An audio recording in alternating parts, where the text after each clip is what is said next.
Welcome back to Debunking Everything, part of the Forbidden Knowledge News Network. I'm Chris Matthew, and with me is Cory Hughes. Before we get started, I want to thank CuriosityStream. They are the award-winning destination for documentary series and features covering every topic from space exploration to adventure. Satisfy your thirst for knowledge anywhere, anytime. With CuriosityStream, subscriptions start at only $2.99 a month. Just click the link in the description to sign up today. Tonight, Cory has put together yet another awesome presentation for us. This one is about the Promis software. Now, if you're not familiar, I'll give you a brief overview. It began in the late 1970s when the Washington-based software developer Inslaw pioneered people tracking technology designed to be used by prosecutors to monitor case records, known as the Prosecutor's Management Information System, or Promis. The software was developed under grants from the U.S. Department of Justice. The U.S. government, as it helped fund the creation of Promis, had been licensed to use the software on condition that it did not modify, distribute, or create derivative versions of it. The government, however, did not stick to their agreement. Under Ronald Reagan's administration, covert intelligence initiative known as Follow the Money, the U.S. National Security Agency, misappropriated Promis for sale to banks in 1982. The version of Promis sold by the NSA had been espionage enabled through a backdoor in the programming, allowing the agency to covertly conduct real-time electronic surveillance of the flow of money to suspected terrorists and other perceived threats to the U.S. national interests. Brian, who was later jailed for 4 years on an unrelated fraud charge in 1998, has since denied any association with the Inslaw case. According to the former arms broker and CIA contract operative, Richard, that's Babian, right? Yeah. However, he was instrumental in selling Promis to the governments of Iraq, Libya, and Korea. When Brian was unable to market Promis further, he claimed that with the help of Rafi Eitan, a high-ranking Israeli intelligence officer, the British publisher Robert Maxwell was recruited to assist. In a sworn affidavit, the investigative author Gordon Thomas recounts how Eitan told him Maxwell alone sold over $500 million worth of espionage-enabled versions of Promis, including licenses to the UK, Australia, South Korea, Canada, and the Soviet KGB. The British counterintelligence agency MI5, according to Etienne, who himself was an advisor to the UK Secret Service MI6, used Promis to track members of the Irish Republican Army, as well as an Irish Republican political leaders, including Gerry Adams. Inslaw alleges that the U.S. government, by selling Promis to other governments around the world, engaged in what equates to multi-billion-dollar theft. This claim was supported by two separate courts in 1998, which ruled that it coverted stole Promis from Inslaw through trickery, fraud, and deceit. 3 years later, however, the court appealed overturned rulings of a judiciary technicality after pressure from the Federal Justice Department. Now, more than 2 decades since the pioneer Promis Inslaw, President Bill Hamilton today believes the story illustrates an enduring fundamental problem at the heart of the U.S. justice system. It chronicles the continued inability of the U.S. government to enforce federal criminal laws in cases involving national security issues or even to render ordinary civil justice. He says that national security appears to suspend the checks and balances built into the system of government in the United States to the detriment of the citizens. Some, including the United States government, had tried to dismiss the Inslaw saga as a conspiracy, but message relayed to Bill Hamilton and his wife from the former chief investigator of the Senate Judiciary Committee, Ronald LeGrand, seemed to confirm that the strange Promis affair, which remains unresolved, is much more than just a case of chronic paranoia. Now, Cory, I'm going to turn it over to you. If you could kind of give any more insights into that, and I know we're going to get into your presentation. Sure. I don't think it's any surprise to anyone that the government, would steal software from a legitimate software developer. But it seems as though Promis has gone under the radar to most people. And it really, to me, the most impressive part of Promis is the demonstration of the relationships between the players and their roles in other aspects of history. As we go through the presentation, while yes, it's exciting that there was a lawsuit over software that was developed that the CIA and the Mossad put backdoors in and all that stuff.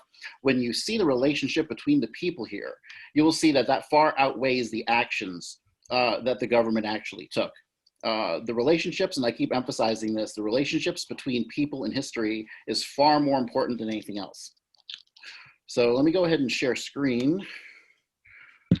Can you enable share screen, please? Yes, one moment. Let me do that. Let's see. Shable. All right, you should be good to go.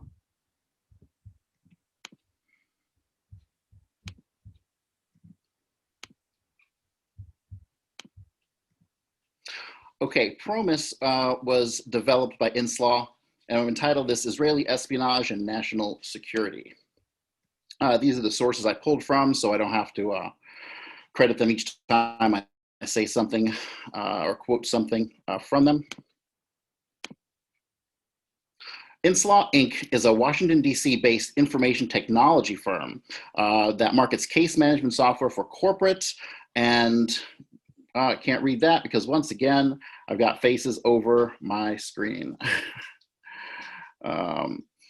Inslaw is known for developing Promis, an early case of, I can't see what that says, software system. It is also known for a lawsuit that it brought against the United States Justice Department in 1986 over Promis. You can hide the video panel, by the way. They should have an option at the top.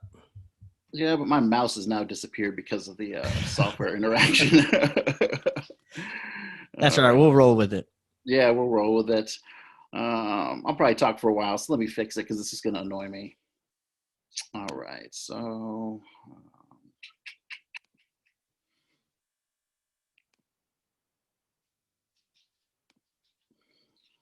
okay, that should do it for now.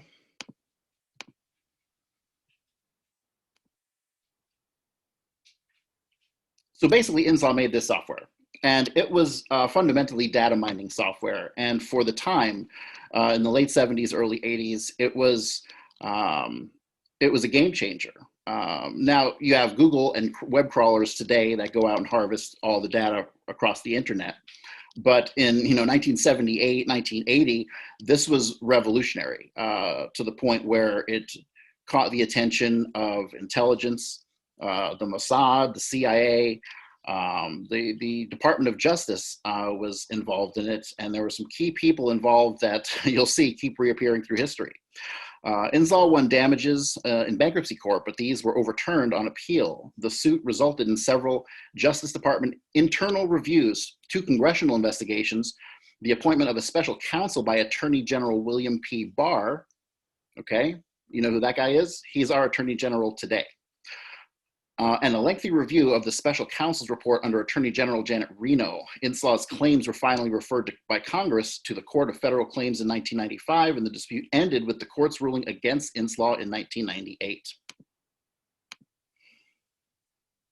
Promis was the Prosecutor's Management Information System developed by Inslaw, a nonprofit organization established in '73 by Bill and Nancy Hamilton. Nancy Hamilton, I think I have a slide coming up on her. That is a very interesting connection throughout history. The software program was developed with the aid from the Law Enforcement Assistance Administration to aid prosecutors' offices in tracking in 1982, by which time Inslaw became a for-profit entity. Inslaw received a $10 million contract by the Justice Department to develop an improved Promis application for U.S. attorneys' offices. Having previously developed a 16-bit version of Promis, Inslaw developed a 32-bit version for various operating systems specifically, and those are a bunch of operating systems. So it was a big deal. It was a big government contract. But the Hamiltons and the Justice Department engaged in, and of course I can't see that because I don't know how to close your face. They were involved in a dispute over Inslaw. They entered bankruptcy. The Hamiltons sued the federal government, alleging the Justice Department had dishonestly conspired to drive Inslaw out of business through trickery, fraud, and deceit by withholding payments to Inslaw and then pirating the software. A bankruptcy court and federal district court agreed with the Hamiltons, though these rulings were later vacated by a court of appeals for jurisdictional reasons. Basically, it got kicked on a technicality. Hamilton and others asserted that the Justice Department had done so in order to modify Promis, originally created to manage legal cases, to become a monitoring software for intelligence operations. Affidavits created over the course of the Inslaw affair stated that Promis was then given or sold at a profit to Israel and as many as 80 other countries by Earl W. Bryan, a man with close personal and business ties to the US President Ronald Reagan and then presidential counsel Edwin Meese.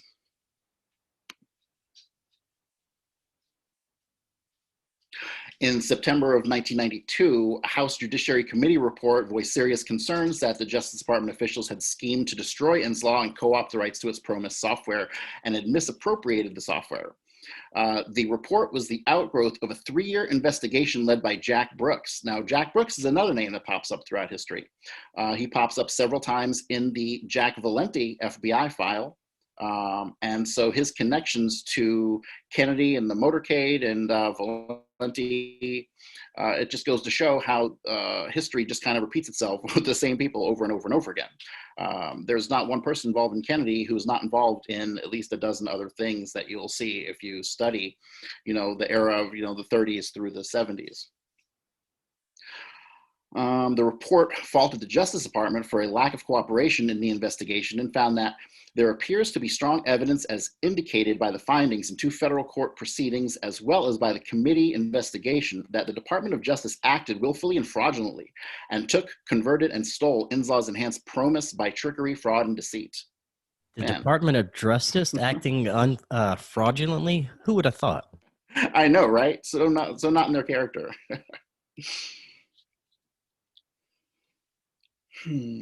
Okay, so the Promis scandal began in the early 1980s, though the 10 years before the opening of Inslaw Promis matter, as it's a 5, I can't see what that says, case. Other things deemed major cases by the Bureau included Osama bin Laden, 9/11, an anthrax scare, and the Oklahoma City bombing. So basically, this was one of only a handful of cases that was really considered to be of a top priority, right? What was it, number 51? Yeah, so it was a big deal. This was a big deal. Too bad it was years and years after the fact.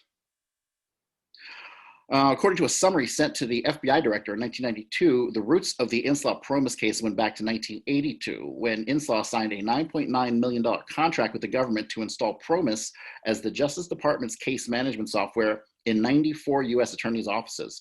While the DOJ would later claim that Promis was unsatisfactory and could not keep up with their needs, this is undermined not only by the previous reports of Promis efficacy, but by the fact that as of the publishing of this article, Promis is still in use by New Jersey's court system. And that's from Muckrock.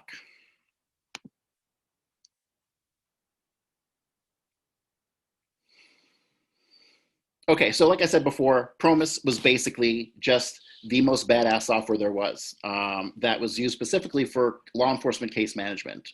It did not have some nefarious start. It was meant to organize databases and casework for law enforcement because back then databases were not what they are today.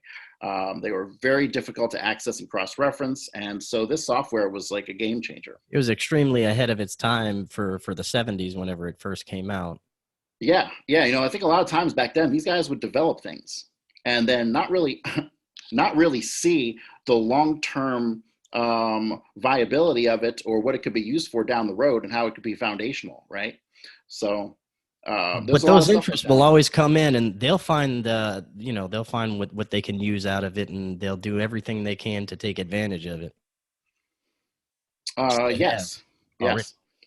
All right, so before founding Inslaw, Hamilton was a contractor in the R&D unit of the NSA who set up listening posts to monitor the Viet Cong during the Vietnam War. Hamilton, who was fluent in Vietnamese, also worked on creating a computerized English to Vietnamese dictionary for the agency.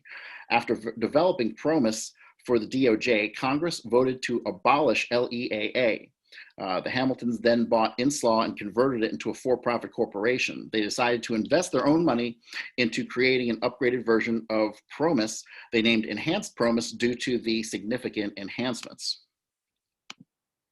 Okay, so Nancy Hamilton, who is the wife of the owner of the company, her former name was Nancy Perrin Rich, and she worked as a bartender slash dancer slash prostitute for Jack Ruby. That's just another one of these fascinating connections. And what you'll come to see is that Nancy Hamilton was a mole of sorts. She had been working for the Mossad, and this was probably just more in service to them. But that just goes to show you, because she worked with the mafia. She was kind of like, you know, the girl that got passed around when they needed something done. They'd send her to go do it. And, you know, that was just how it was. And so she ends up marrying a guy who owns a company that developed this incredible software that then gets later basically stolen and hijacked by the intelligence agencies. These connections are so small. It's really, to me, that's the most fascinating part of all this. It's like a spider's web that's actually still continues to grow today. Oh, yes. The actions of these, like William Barr, he's still around. He's still our attorney general. It's insane. That guy should have been fucking hung a long time ago. Right. So yeah, all these guys, they don't ever die, right? They live to be like 100 years old. They linger till the very end. And it's these worst people that are living forever, man. You can't get them off this planet. Yeah. Was it David Rockefeller had like 7 heart transplants? Hey. Like, come on, man. God's telling you something, right? So, yeah, that's a crazy connection. I'll never get over that. In 1961, Ruby was involved in a plan to sell Your screen share stopped there. Oh, it did? Oh, that's no good.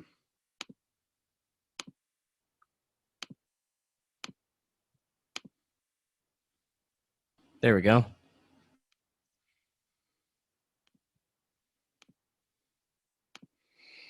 All right. So this basically talks about Ruby. He was involved in a plan to sell guns obtained from Mexico to anti-Castro Cubans in Florida. Nancy Rich told the Warren Commission about a group running Enfields from Mexico to Cuba in '61 and returning with Cuban refugees to Florida. Ruby was evidently the paymaster.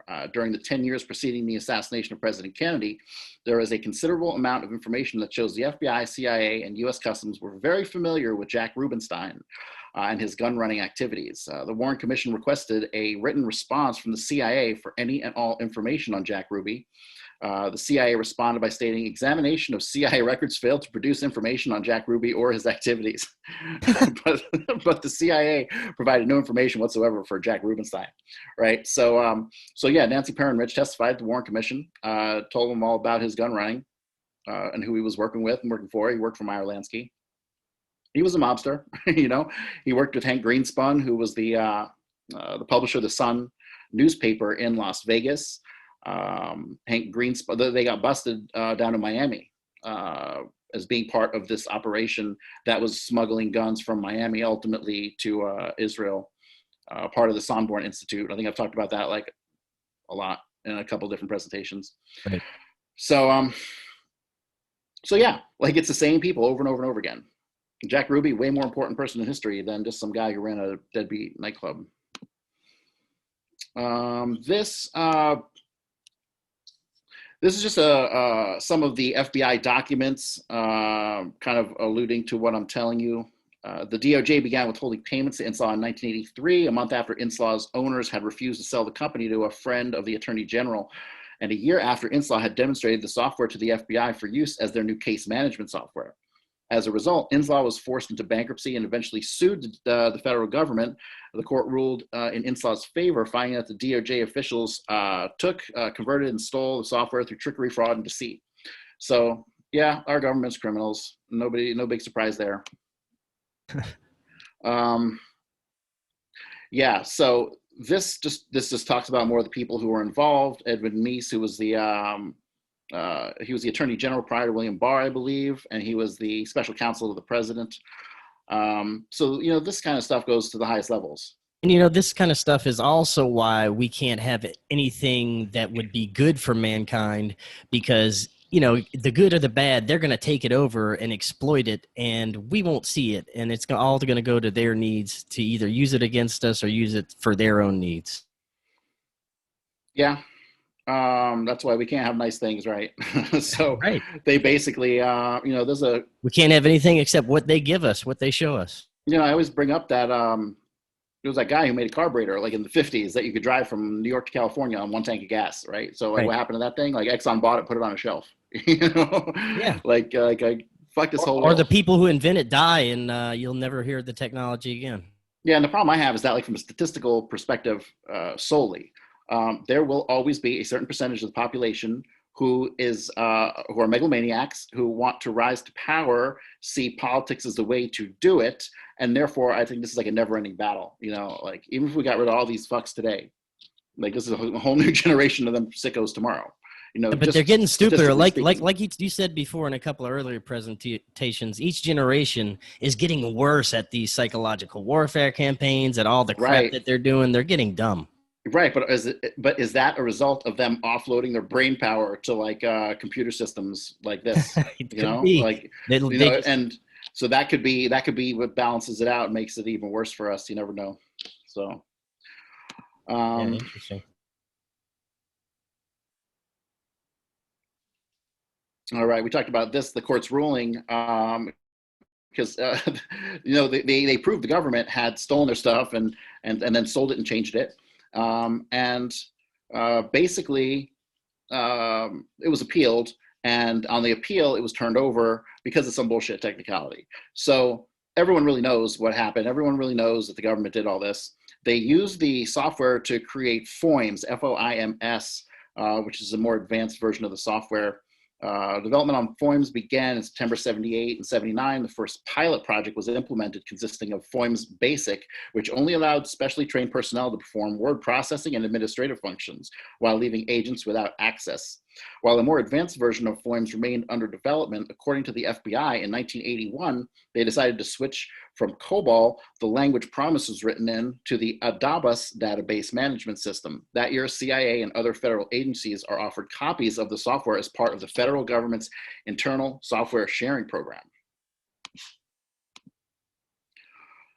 Okay, so in 1982, the DOJ provided a copy of the Promis software to an Israeli agent named Joseph Ben Orr.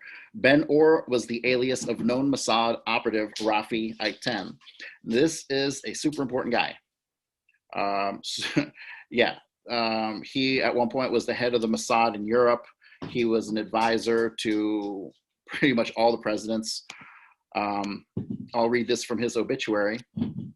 On 11th of May 1960, Israeli agents kidnapped a middle-aged man called Ricardo Clemente while he was walking home from a bus stop in a suburb of Buenos Aires. Clemente was bundled into a car and taken to a safe house where he admitted that his real name was Adolf Eichmann, the SS officer who played a leading role in implementing Hitler's final solution. In charge of the Snatch Squad was Rafi Eitan, who was to become a leading figure in Israel's intelligence community. The capture of Eichmann and his subsequent trial in Jerusalem marked a great leap forward in popular understanding of the Holocaust. Okay, great. Love when they take credit for that stuff. Let me know who to blame.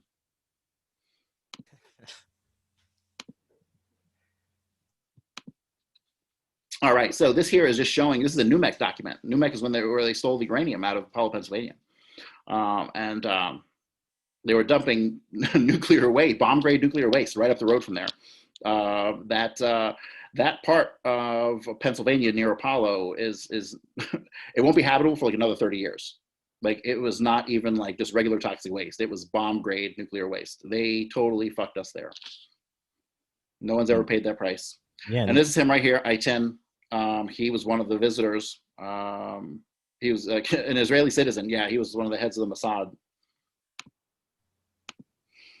In 76, when Ariel Sharon, a close friend, became advisor of affairs to the Labor Prime Minister Yitzhak Rabin.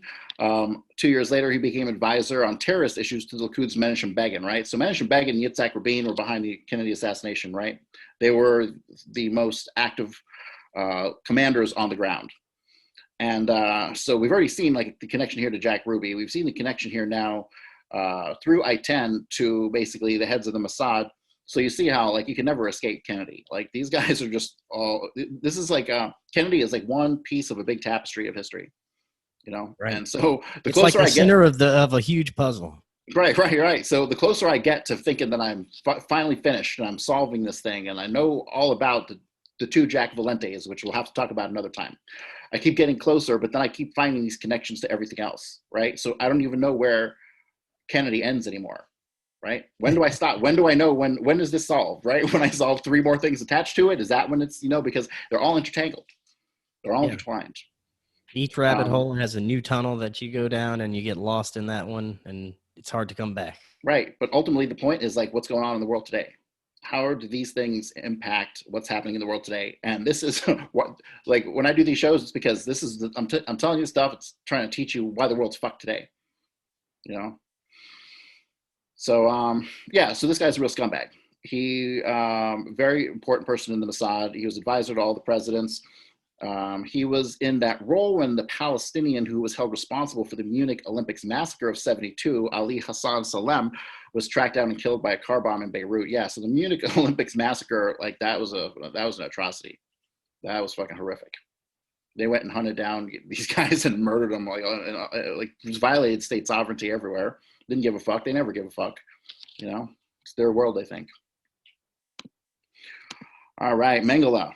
I-10, who has died at age 92, revealed later that at the same time the Mossad Secret Service learned of the presence in Argentina of another notorious Nazi, Joseph Mengele, who carried out gruesome medical experiments in Auschwitz.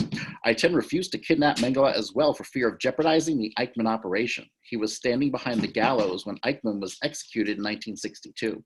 Mengele died a natural death without ever facing justice. And the reason for that is because every time they got close, Alan Dulles had his men move in and move him out. He was protected until the very end by Alan Dulles directly. So that's why they never caught Mengele, because our country is run by scumbags. Yeah, he was just integrated into our system. Yeah, this is I-10 conducted numerous Israeli espionage operations against the United States, including NUMEC, which Israel illegally diverted 600 pounds, not 2 to 600, of the government-owned highly enriched uranium to Israel for Israel's clandestine nuclear weapons program, and the Jonathan Pollard spy case, in which a Jewish Zionist senior analyst in the Navy field in which a operational intelligence office read and copied and transmitted every worthwhile secret in the United States possessed and passed them on to Soviets via Israel. The CIA named Pollard as the most damaging spy in US history, and Rafi I-10 was his handler, right? So this Promis software and the scandal that surrounded it is really up there in importance with the Kennedy assassination and all the other assassinations. And it is something that warrants equal attention for sure, because if it wasn't for this, they would not have the technology that they are using against us today, or they might, but would have come across it in different ways. But there was nothing like this software. And then they modified it by like a super genius. So we'll get to that here very shortly. Yeah, when you think about the technology that's being rolled out today that has nothing to do with this, and you look back at what this is capable of and the enhancements that could have been, it's quite terrifying just to, you know, think about what it is now. Oh, yeah. Yes, there's only so much they can capture, right? They can capture your voice, they can capture your video, they can capture all your keystrokes, they can capture all that stuff. But then they're forced to like dig through, you know, mostly nonsensical, meaningless junk to try to find something of importance, right? And I would just think that spies these days would learn to incorporate those kind of patterns into their cover. You know, they would be sending super important messages through very casual means that maybe were too simple for, you know, them to go looking for. But I would think that a good spy would be able to anticipate the changes and things that they're looking for and be able to stay one step ahead. Hackers are always one step ahead. You'd think the spies would be able to do that too. This is basically talks about the software they were developing from that. Nothing really new here. Okay, so it was the same year. Hadron Inc. Was another company. They were competition, but really they were just a CIA company. They were a CIA front company. they attempted to purchase Promis from Inslaw, and the company refused. The DOJ began withholding payments to Inslaw, eventually forcing the company into bankruptcy. And basically, they did that the same year. That happened the same year, right? So this company is sent in by the CIA, and they attempt to buy this Promis software. And there was no deal made. And then pretty much immediately after that is when the government started to copy and alter the software. And here it says Hadron Inc. was ultimately owned by Earl Bryan, a longtime friend of Attorney General Edwin Meese. Meese, who later served as an advisor for President-elect Trump, had failed to disclose his wife's investments in Earl Bryan's companies, investments that had been made with money loaned to Meese's wife by a close associate of Earl Bryan, right? So whenever anyone lends you money through your wife, it's a fucking bribe, right? That's how you can always translate that. You know, like, what's his name? Bernard Kerik, fucking police chief in New York, Bernard Kerik. He's over as the ambassador to Iraq or some shit like that, some civilian position over there in Iraq. And he ends up going and meets with a guy named Ertem Wertheimer, who sat on the board of the Jewish Agency, and he gets a $250,000 loan through Wertheimer's wife, right? And then through his wife, and then he gets it, and he never makes a payment back to him, right? He ended up going to jail for fraud, convicted of taking a bribe, basically, from one of the heads of the Jewish Agency. It's hilarious. But all these fucks are connected, man. That's the moral of the story today. Yeah. And it makes me wonder, once you get to a certain level of politics or government or anything like that, I mean, is it possible to not be corrupted, to not be influenced by these psychopaths and sucked into it? You know, that's what I'm always wondering. Once you get to a certain level, are you in, you know, and you have to be, and you have to play by the rules? I think so. I think you're in or you're out. And if you're out, you know, they weed those people out before they even get on the ballot these days. So I would have to agree. Yeah, they got everybody. There's no point in voting. It's things have gotten worse. Okay, I don't give a fuck who you vote for, who's in office. Here, things are going to continue to get worse because the voting is irrelevant. All right, this is just more FBI documents talking about this stuff. I always like to show these because they're pretty fascinating. This is a very long read. The Justice Department reports on this are pretty freaking long. You know, when you have agencies accusing all the other agencies of like lying and covering things up, it gets kind of hairy. Okay, so Attorney General Edwin Meese transferred Promis to the NSA and CIA, who put a back door in the software through Michael Ricardo. This guy is interesting. We'll talk a bit about him. Computer and electronics expert who claims to have also reprogrammed the software. With his backdoor in place, the CIA secretly installed Promis in the Bank of International Settlements in Switzerland to keep track of electronic fund transfers to combat money laundering and other criminal activities, including drug trafficking, securities and banking frauds, and political payoffs. The CIA also began to furnish the software to its agents in the field to track data. Yeah, the Bank of International Settlements. That's up there with like BCCI. Yeah. All right, Michael Ricardo was a gifted child. When he was just 10 years old, Michael wired his parents' neighborhood with a working private telephone system that undercut Ma Bell. In the 8th grade, he won a science fair with a model for a 3-dimensional sonar system. By the time he was a teenager, he had won so many science fairs with exhibits of laser technology that he was invited to be a summer research assistant at Stanford University. Dr. Arthur Shallow, a Nobel laureate, remembers him. You don't forget a 16-year-old youngster who shows up with his own argon laser. And that's from The Last Days of Danny Casalero. And we'll talk about Danny here in a minute as well.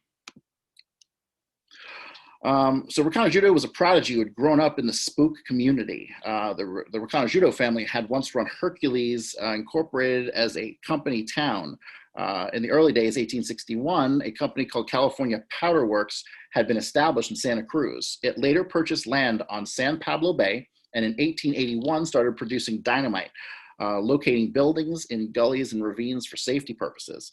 A particularly potent type of black powder was named Hercules Powder, which gave the name to the town of Hercules, formally incorporated in 1900. In World War I, Hercules became the largest producer of TNT in the U.S., however, had gotten out of the explosive business by 1940 when an anhydrous ammonia plant was constructed. In 1959, Hercules began a new manufacturing facility to produce methanol, formaldehyde, and urea formaldehyde. In 1966, the plant was sold to Valley Nitrogen Producers. Labor problems led to a plant closure in 77. In 79, the plant and site was purchased by a group of investors calling themselves Hercules Properties Limited.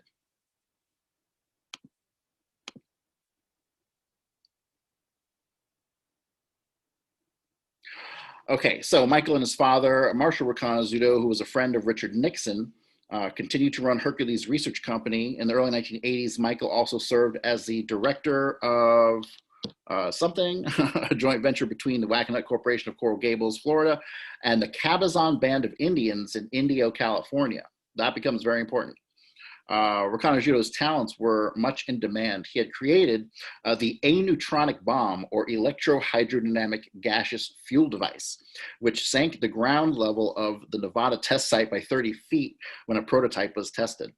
Samuel Cohen, the inventor of the neutron bomb, said of Ricardo, "I've spoken to Michael Ricardo, the inventor of the aneutronic bomb, and he is an extraordinarily bright guy. I also have a hunch, which I can't prove, that they both, Ricardo and LaVos, his partner, indirectly work for the CIA." Well, duh, everybody works for the CIA. Not always by choice. So Ricardo was a pretty badass in his department. In the technology field, there was nobody like him. But also he had to do other things, I guess, because he had a meeting with Ted Gunderson and Osama bin Laden when Osama bin Laden used the alias of Tim Osman. So he met with him in California I believe in the 1970s. And he was basically there to get information so he could guide them on what type of missile systems they could theoretically use. So yeah, this he's no joke. He had been around, he had seen some real stuff, and as far as the tech goes, there was nobody better.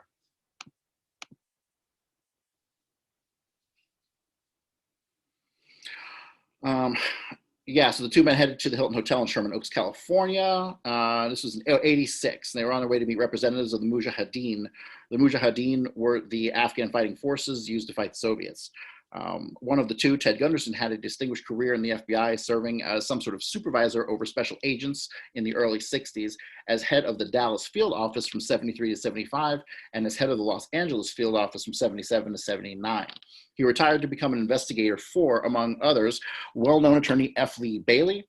And all along the way, Gunderson, whether or not actually CIA or a contract agent, had been around to provide services to various CIA and national security operations, as he was doing now. In more recent years, Gunderson was to become controversial for his investigations into child prostitution rings, after he became convinced of the innocence of an Army medical doctor named Jeffrey McDonald, who had been convicted of the murder of his wife and 3 young children in the 70s. This has led to various attempts by the patrons and operators of the child prostitution industry to smear Gunderson's reputation. Michael Ricardo was there to discuss assisting the Mujahideen with man-pads, man-portable air defense systems. Stinger missiles were one possibility if the U.S. would, can't see what that says. There's so much stuff on this damn screen. Ricardo could modify the Stinger's electronics so the guided missiles would still be effective against Soviet aircraft, but would not be a threat to U.S. or NATO forces. So this guy was all up in the mix. In early 91, Ricardo filed an affidavit before a House Judiciary Committee investigating the bankruptcy case of Inslaw versus the United States government. Ricardo was called to testify before Congress regarding the modifications of Promis, a case management software program that had been developed for the Department of Justice by Washington, D.C.-based Inslaw Inc. Ricardo declared that he had been under the direction of Earl Bryan, who was then a controlling shareholder and director of Hadron Inc. Hadron was a competitor to Inslaw and was also a government consulting firm with several contracts from the Department of Defense and the CIA. Within 8 days of this declaration, Ricardo was arrested for conspiracy to manufacture, conspiracy to distribute, possession with intent to distribute, and with distribution, a total of 10 counts relating to methamphetamine and methadone. So when you blow the whistle, they make up charges and put them on you. That is the moral of the story. According to Inslaw, the modifications made to Promis by Michael Ricano were done in a trailer on the Cabazon Indian Reservation in Indio in the early 1980s. According to Inslaw, they installed Promis with a trap door, which allowed electronic eavesdropping by the United States government. A slightly broader conspiracy theory advocated by Inslaw alleges that the Department of Justice and Israeli intelligence agencies acted as partners in the theft and international distribution of Promis. Inslaw also asserted that the late British publisher Robert Maxwell assisted in Israeli intelligence agents in the dissemination of Promis to the intelligence and law enforcement agencies of other governments and to international commercial banks.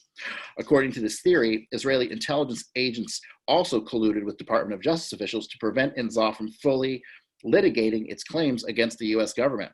According to Inslaw, an Israeli agent provided $600,000 from a slush fund that was jointly controlled by US and Israeli intelligence. Okay, so this is super fucking important, and I'm gonna try to explain this. Hopefully I can get this all out. So you have fucks like Epstein, and most people still haven't really figured out what he does, how he goes about doing what he does, who is he connected to, what secrets does he hold. This is basically a sneak peek into how the Israeli penetration of governments and industry actually kind of works, right? So you have Robert Maxwell, who was the Jeffrey Epstein of the previous era. And so he, it says right here, he was involved in getting Promis software distributed to a number of countries and banks and other corporations. Why? Because it had the back door built into it, right? So that is how guys like Jeffrey Epstein operate.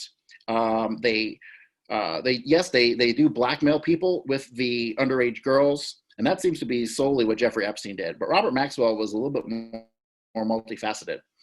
He controlled the human trafficking just like Epstein did. But as you can tell here, he was given some pretty important responsibilities, So the growth of this cabal between the CIA and the Mossad is very evident here in this Promis case. And you also see how people like Maxwell and Jeffrey Epstein kind of fit into the mix, right? They, I guess, the pedophilia was kind of like, playing a round of golf or something, right? These guys would fuck kids and then they would bullshit, right? It just seems like that was kind of the thing. You either played golf or you did other things. So, but so much more important in history than people think. And the connection, basically, once again, he's connected to the Bronfmans and Tibor Rosenbaum, guys who basically participated in the funding of the Kennedy assassination. Robert Maxwell's daughter is Ghislaine Maxwell, who is Jeffrey Epstein's girl, recruiter, whatever the hell she was, who got busted recently. So This is how many steps away from Kennedy is this? Like 3, right? You got Epstein to the Bronfmans to Jack Valenti. Boom, 3, right? So, yeah. All this shit is, it's all the same, and that's why, right, and that's why Jeffrey Epstein getting busted was so important, because it was the goddamn closest these fucks have ever come to having the surface cut off and having all this exposed. Yeah, and that makes me wonder how what the future holds with all this stuff. Now that Epstein's out of the picture, they're just gonna grow a new Epstein and just replace him. But there's a lot that's kind of falling apart, it seems, for him right now as well. They seem to be kind of scrambling with all the bullshit that they're coming out with. I don't know. I'm not sure. I'm not really sure what's going on today. I mean, there's so much conflicting stuff going on in the world right now. It's crazy, So when are they going to end this pandemic bullshit, right? Like, if you have half a brain, you know that the fucking stock market doesn't hit all-time highs in a real pandemic. Plain and simple. Like, look at that stock market. Let's say 28,000. Like, fuck those people. For real. Like, how can they justify a pandemic when the stock market's at all-time highs? They can't. Yeah. Oh, that pisses me off. Yeah, that's a whole nother show. Oh my God. Ooh. All right. So Danny Casalero. This is where it really starts to get freaky, right? Because so far it's just kind of a boring, kind of copyright case, right? With some twists that connect to Kennedy and all the other stuff. But Danny Casalero, this is where it really starts to get deep. Joseph Daniel Casalero was an American freelance writer who came to public attention in 1991 when he was found dead in a bathtub in room 517 of the Sheraton Hotel in Martinsburg, West Virginia. His wrists slashed 10 to 12 times. Okay, each wrist, both wrists, were slashed 10 to 12 times. The medical examiner ruled the death a suicide. Right? So he is a freelance writer. He is tipped off somehow about what's going on with Promis and the Israelis and the Department of Justice and all this corruption. And so he has a source. And so he goes to West Virginia, I believe it was. And yeah, then the next day they find him in the bathtub after having committed suicide by slashing both wrists 12 times. 12 times. Yeah. After you slash one wrist, that wrist is useless. You can't slash the other. You can't slash both wrists, really, if you do it right. You can slash one wrist and then that wrist is done. You're not slashing nothing else. So yeah, he was murdered. Some of these suicides are amazing. The way that people shot twice after, or shot twice in the back from suicide, walking miles after being shot and then being stabbed a few times. All these just crazy things. My favorite is Clinton's coroner, a guy came in with his head cut off and he deemed it natural causes. That's like my favorite of all of them. Yeah, the Clintons, man. I got to do some homework on the Clintons. They're everybody's bitch, right? They were fronts, right? They had very little power. They were backed by people who had the power. But yeah, Epstein's painting of him in a dress on his wall kind of sums it up. Really, that's who the Clintons were. Yeah. All right, so let me see where to pick up here. His death became controversial because his notes said he was in the Martinsburg area to meet a source about a story called The Octopus. This centered on a sprawling collaboration involving an international cabal and primarily featuring a number of stories familiar to journalists who worked in and around Washington, D.C. in the 1980s. The Inslaw case about a software manufacturer whose owner accused the Justice Department of stealing its work product, the October surprise theory that during the Iran hostage crisis, Iran deliberately held back American hostages to help Ronald Reagan win the 1980 presidential election, the collapse of the Bank of Credit and Commerce International, and Iran-Contra. Yeah, so this shit is connected to all that. It's all interconnected. There's nowhere to, this doesn't end somewhere and Iran-Contra begins. It's all one big hell of a story.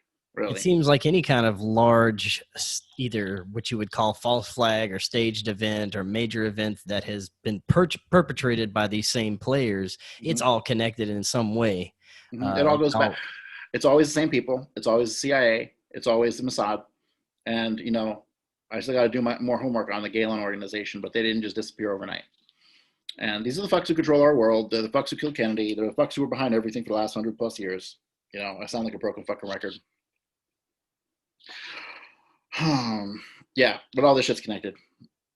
It's one big tapestry. So I'm going to go over a couple reasons. So the reason that this is such an important thing is because that was kind of, the story was close to getting out and it had to be protected, right? That's how important it was, is that they ended up killing about a dozen people. A dozen people got whacked over this thing. This was on an Indian reservation, and there were Indians involved who lived there.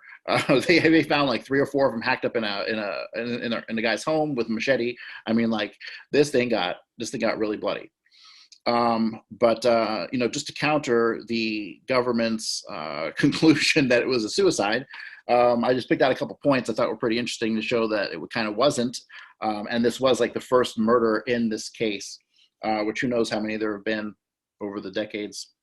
Dr. Henry Lee stated the scene was not inconsistent with a suicide. However, he was not aware that bloody towels left smear marks on the floor where the blood had been cleaned up. So yeah, the crime scene was altered. The FBI was definitely responsible for that. The FBI's number one job is to cover for intelligence, right? So the CIA and NSA and all these fucks, they go out and they screw shit up, and then the FBI has to go in and make sure it gets covered up. That is priority numero uno. Not law and order or justice or none of that shit. All right, so evidence the FBI covered up Danny's murder. Crime scene was altered. He had a disappearing briefcase. People at the hotel had seen him with a briefcase when he came in. After he was dead, the briefcase was gone. DOJ report lied about a witness's existence. Yeah, there were witnesses involved who talked about the briefcase, and those were all excluded from the reports, and information was never turned over to Congress during their investigations. FBI lied to Congress because these people are fucking lunatics and sycophants, and yep, they all need to be hung. All these guys. We need to just get rid of all these fucking people. Seriously, like the FBI, the CIA, all these three-letter fucking agencies got to go. They got to go. I would have to agree. Mm-hmm. All right, so the FBI pressured agents to conclude suicide. So, like, yeah, when you work for these agencies, you tote the line. That's how it is. If you don't tote the line, you're gone, or you're fired, or you're dead, right? So, they have no qualms about murdering you. They just don't. 90% of the FBI file on this case went missing. I thought that was pretty fascinating. There was unreported wiretap. Yeah, so the FBI was listening in on the whole thing. They knew everything, and they just lied about it. So why did they do that? Well, they were under the FBI is under the DOJ. DOJ was being run by William Barr, the same fuck who's running the Justice Department today. So people kind of laughed it off when it had been brought up that Trump might not want to step down under this peaceful whatever the fuck transition of power.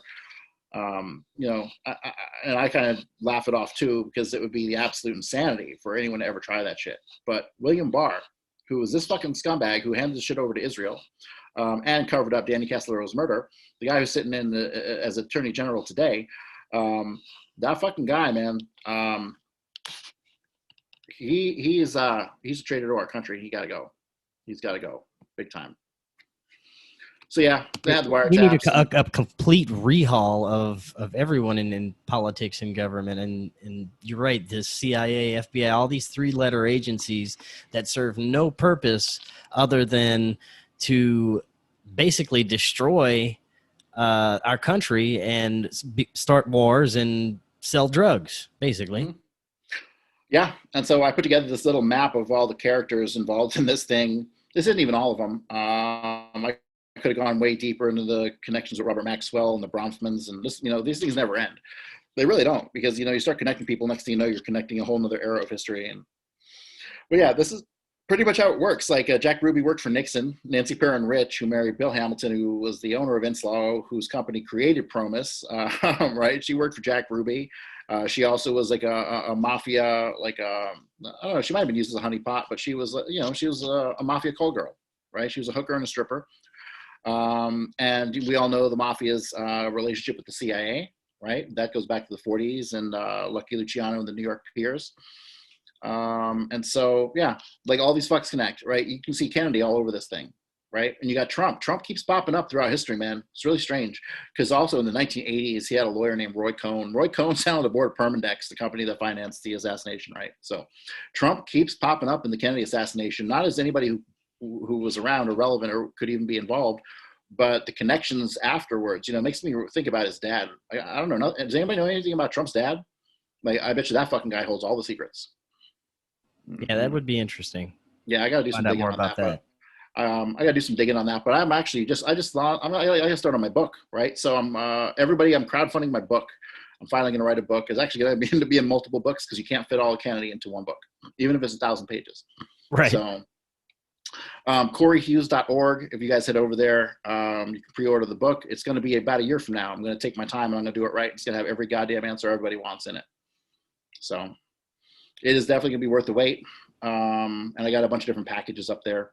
I even have some rare Kennedy memorabilia I think I'm going to be selling. So that'll pop up on there soon as well.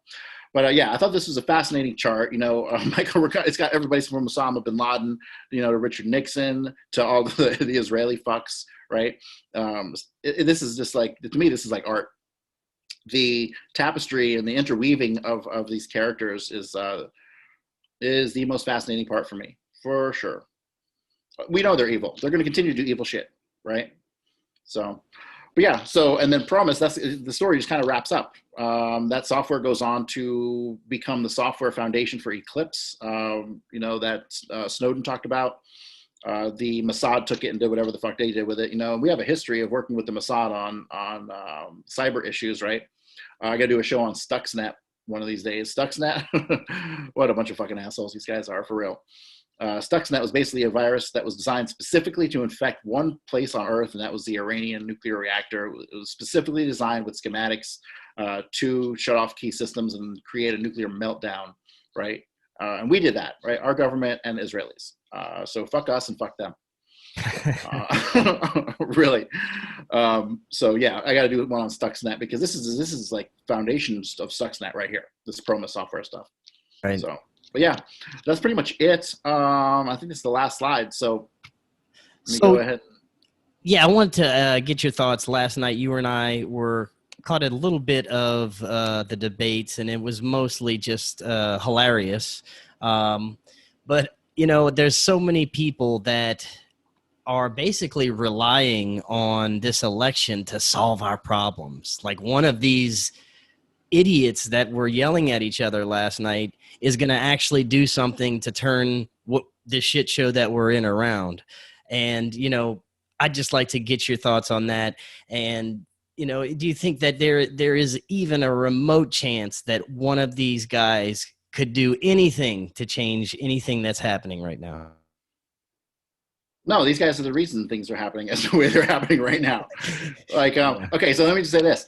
Motherfucking Joe Biden was an honorary pallbearer at Jack Valenti's funeral. Okay? Like pallbearers are the most important people who are around you in your inner circle, right? Like, and Joe Biden was an honorary pallbearer for the grassy knoll fucking shooter. Okay? So that should put it all in perspective for you. Right. And then you got, you know, Trump on the other hand with his nefarious ties, Mossad, Jared Kushner, all these other, the mob. Yeah, and the guy he laundered money for the mob. You know, he's got connections to the Russian mob. Like he's connected to all these fucks, like Roy Cohn and all these other guys. Like he's right in there in the mix. But he's like one of the guys they use to funnel money because he's got the name that gives the projection of, oh, I have a lot of money, right? So that guy's broke. I bet you the guy never had 10 cents his whole fucking life. His whole life is probably completely leveraged. Right. So. Well, it'll definitely be entertaining for the next few weeks to see what goes on. To keep an eye on that. And you had mentioned that you're going to be writing your book. And what's that website again? And how can people kind of help out if they want to help out with the crowdfunding? Yeah, it's coryhughes.org. Basically, you can pre-order the book. I got a bunch of different packages. You know, you can get access to the chapters as I write them, get access to my original notes with commentary and all that stuff. Like, I've got some good stuff on there. And I think I have some memorabilia, Kennedy memorabilia, like really rare stuff I'm going to probably put up for sale as well to try to raise some more funds. Yes, and also if you want to see the previous presentations, we've got quite a few that he's done on the channel, JFK presentations, Oswald, psychological warfare, all kinds of stuff that Cory's done. Just check out Forbidden Knowledge News. And go to BitChute. You can find Debunking Everything on BitChute. Debunking Everything on BitChute and Debunking Cops on YouTube. Cory has a bunch of material on there as well. So everyone, until the next time, good night. Thanks again, Cory, for joining us.